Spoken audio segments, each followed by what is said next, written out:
De historische waarheden die we leren via de school en de overtuigingen die we binnenkrijgen via onze ouders over hoe de wereld in elkaar steekt, bepalen voor een groot stuk ons zijn.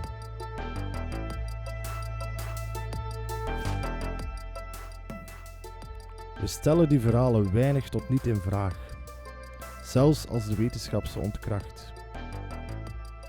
Die hardnekkige denkpatronen beheersen ons gedrag. Dans cette série documentaire, nous disséquons certaines de ces histoires. Que nous dit-on dans nos cours d'histoire sur notre passé colonial? La propagande de la période coloniale se poursuit-elle aujourd'hui? Avons-nous progressé ensemble depuis l'indépendance des anciennes colonies?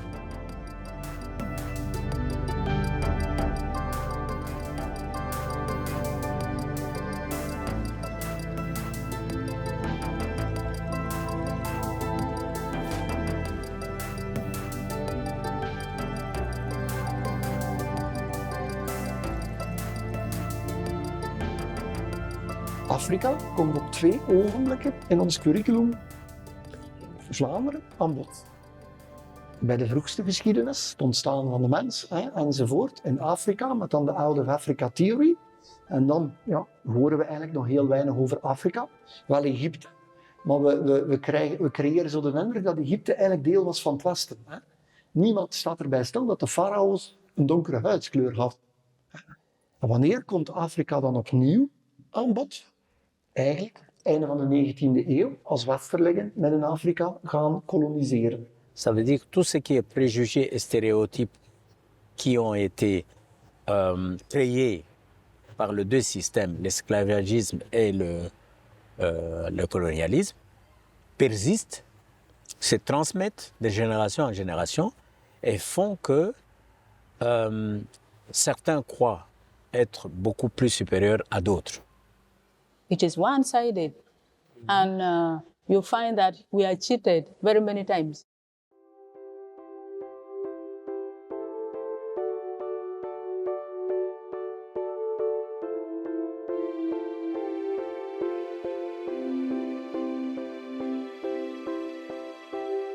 I don't even know where the concept of kingdoms came from when it comes to the white part of the world, the white people.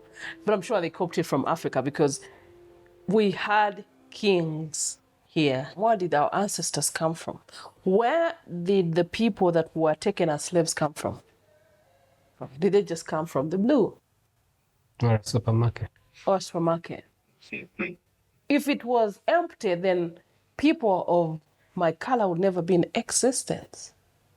Africa has always been full. Africa supplied Europe with people. People and raw material. And also, when we talk about Africa being empty, it's ridiculous. On a fait croire que, par exemple, les Africains sont beaucoup plus forts physiquement, sont des athlètes, savent courir, mais ne sont pas du côté intellectuel. Vous savez, quand vous dites à quelqu'un « tu es bête, tu es bête, tu es bête », à un certain moment, il commence même à le croire. Donc, l'idéologie, c'était de gommer ce qui est vrai et le remplacer par ce qui doit permettre d'anéantir cette histoire qui était vraie. Donc, c'est un travail qui est fait avec l'idée de anéantir vraiment la croyance, donner une nouvelle croyance aux personnes, les couper de leur culture principale. Probably if we had left these Africans the way they were developing, they could have been somewhere by now. The whites claimed that there was no civilization. Civilization was already there. There were already big kingdoms. Here in Uganda and even in Bunyoro. So if all this was not disturbed and referred to as primitive, I'm sure these communities would have gone on.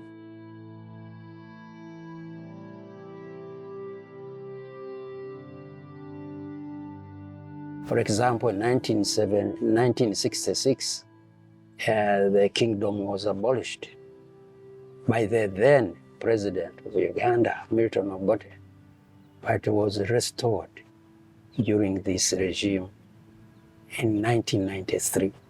But you see, the kingdoms were not broken down at the time of Obote. They were already a shadow of the former kingdoms.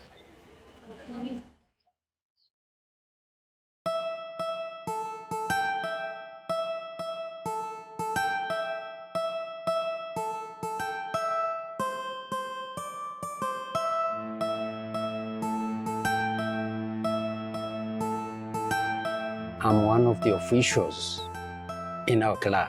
Buganda Kingdom is made of clans, 56 clans. And I have an advisory role in my clan, the Engeye clan. Engeye means in English is Robus Monkey clan. So this kingdom has been in existence for about 1,000 years. So the richness you cannot easily tell, because for the last 1,000 years we have gone through so many changes. System y'abangereza basangireho nicyo kimwe hati yo twin okuba twaba twine structures abakama bakaba baine structures utandika amukama ruguru king oija katike administration kugenda abamasaza ugoro kugenda abagomborozi ugoro kugenda abemiru arimo kugenda abakungu kandi iyi structure teri yo mungereza bagisanga n'abako. The Kabakazi Luchiko was formulated in the year 1295, during Kintu's regime. Nenkomu bazibainazo na hati yenkomu irumu so abantu abayingi sobola kubalema motene structures kiyonka kakonyera mungereza tulemera structures akabagonza abantu divide and rule abaleme bale kumweremera. First killed the cows. Abanza baha mwentezi. Abantu ko bakole. Bintu bingi bya CC but all the same chasing leadership nagonza uleme bukole na abantu bamutini. Abanyoro bawe msara bensi bakwata bati abakama nabo bawe msara hati yensi yaba yo mungereza wenka.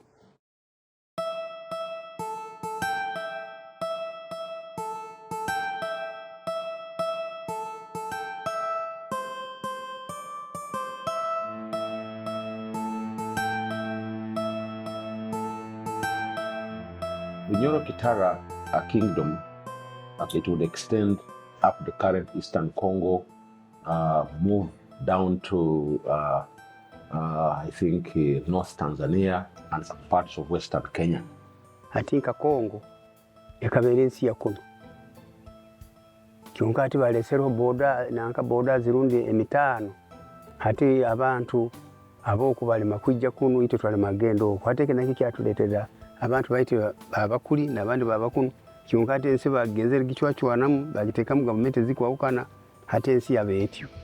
Bunyoro has had 47 kings, but we split them into their respective dynasties. If you look at all these dynasties, all of them, by the way, contributed significantly to the development of the empire. Kabane abahesa gebyoma. Bahesa machumu tokakano mujungu byayizire ebintu akabihate taga abantu abamwe akabayamu amaiso abamba abatema emikono hata ebintu byaleko hata abantu abana baitu bakatina muno abantu babo bafuye ne saheni batani matine kintu ekyo abo kwa abantu bake ubingi bakahwerera emiliyoni 4 z'abanyoro zikafwa abo rutaru akabalega nabajungu abantu ebintu byasisikara hata abantu babao na fiye no kutino kunati kuruge nyuma hata abantu abasolated baba bataito bati abantu babona bafuire hati omujungu bateka kumutina nesaheni bakumwira hayi kyongati bakumwira wewe habo kumugonza kyokabo kumutina butina when the British came, Buganda Kingdom was already here. And they worked with Buganda Kingdom. And some people helped them. Actually, the Buganda Kingdom helped them extend their control on other places. Quite a number of Banyoro here, by the way, were exiled. So some of those people who could have transferred the knowledge to the next generation were either killed or were moved to other places, or there was a situation whereby they could not operate freely that was created, which really affected this part of the country so much. They wanted to disable you. By disabling us, they know we could not resist. And that's why Bunyoro was targeted, because Bunyoro was the kingdom that resisted the whites most.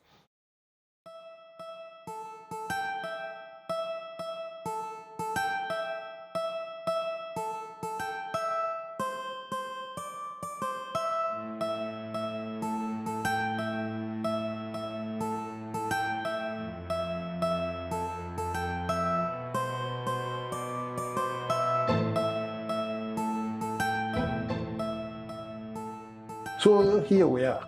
This is the palace of Toro Kingdom. My name is Charles Kamurasi. I'm the head of the royal clan of Toro and an uncle to the current king, Oyo Nyimba Kabambi Rukidi the First. Toro Kingdom was not in existence until 1820.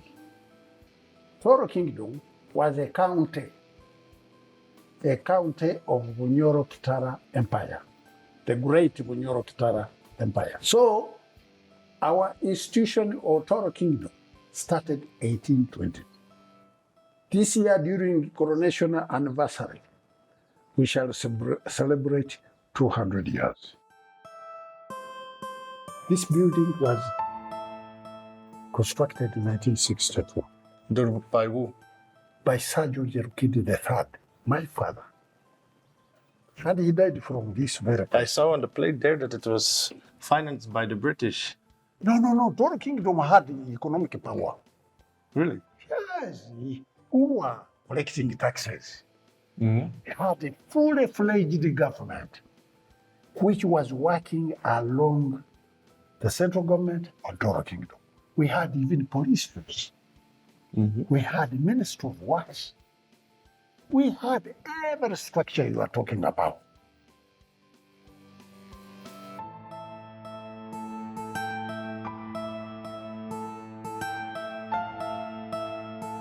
Kingdoms that worked with the colonials were so powerful because of the divide and rule policy they brought. They would use fellow Ugandans to lead themselves, but of course to get the colonials to get what they want. So eventually we became enemies of ourselves.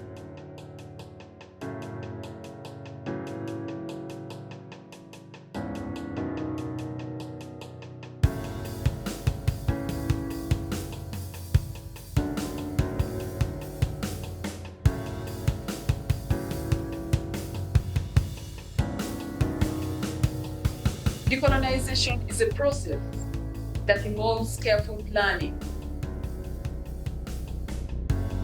Look at the slides, the pictures they've been showing are white men and women.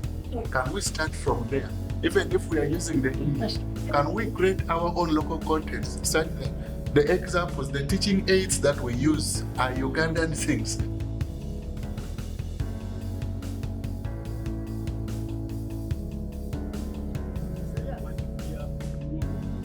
Yeah, it kind of shows that we are not decolonized in our minds yet. Mm-hmm. So, and also, I find that most of the images maybe for the white people, but we will get there. We are dictated by circumstances. For example, the infrastructure is still colonial. So we tend to still be implementing the colonial strategies. It's deep-rooted. Some people look at it, decolonization, in terms of ICT and technology. Then we are still applying, the white man's technology. So where is the decolonization there?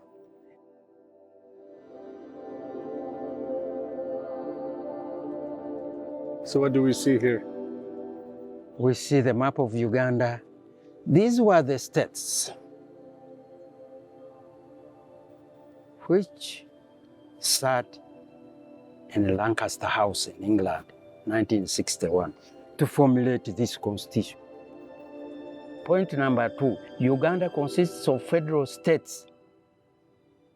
The federal states are the Kingdom of Buganda, the Kingdom of Bunyoro. Don't you know there is a federal state, even in Britain? Even in Belgium? Even in Belgium, now you are saying it. That is the problem.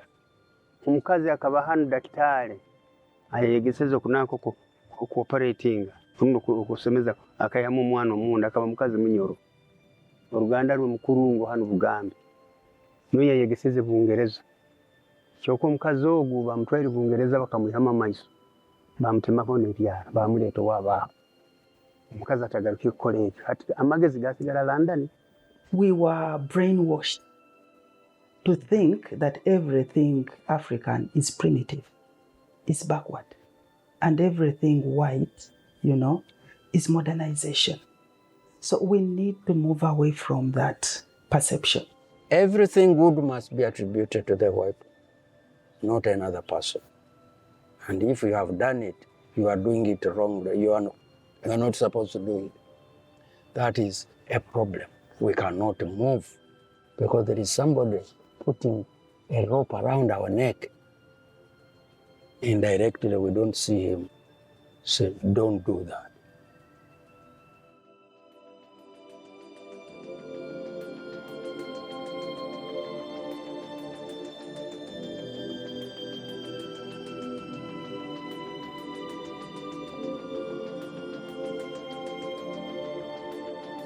The Swahili translators could not pronounce Buganda. So they would call it Uganda. Uganda, not even Uganda, but Uganda. Uganda is named after Uganda. But we resisted at least that it can't be Uganda. A country can't be Uganda. At least Uganda. At least remove the B. Yeah, we removed the B. We removed the B. But really because of their power center, they were a power center for the British colonialism. Yeah, it's colonization. Because colonization brought these different entities and bundled them together and called it Uganda. These were different nations. It should be Bunyoro nation, Buganda. These are different nations, but they were brought together into one basket and called it Uganda. For what could be right is to say Africa did not have written history. But in some parts, even the written history was there, only that it was not properly organized. But because it was different from the Western way of doing things, that's why some people would be happy to say that Africa had no history. But as long as there is a human being, that human being has history. Documented or not, there is history. So what happened in between the earliest discovery of man and the Europeans? Because I don't think people just disappeared and went on leave.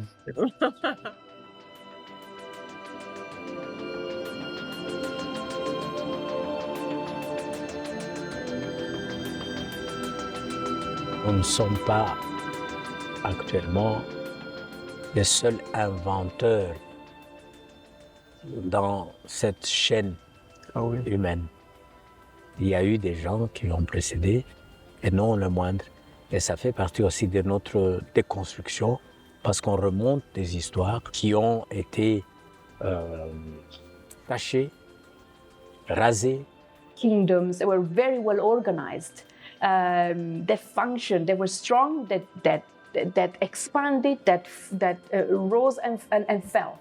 And it's a very exciting history, probably the most exciting history to teach and to learn, I think, especially if you're a young African. I'm thinking that is where the pride could come. If you learn that your ancestors built kingdom, they functioned in a very sophisticated manner, and it's absolutely not true that it's when the white rulers came that civilization was brought. But when you look at how that narrative is shared within this modern day, it's like it's only Europeans who do it. It's only Europeans who attach God to their rulers or whatever. But they're the new kids on the block. We are the OGs. We have been doing it for so long, but they're going to erase us. So even that alone, that sophistication of attaching spirituality or godlism onto a monarch, that alone, savages wouldn't do that, right? So if African people have been doing that for so long, are we really savages? Or we are literally human beings? Like Europe, we are sophisticated human beings as well, who understand, who learn, and who improve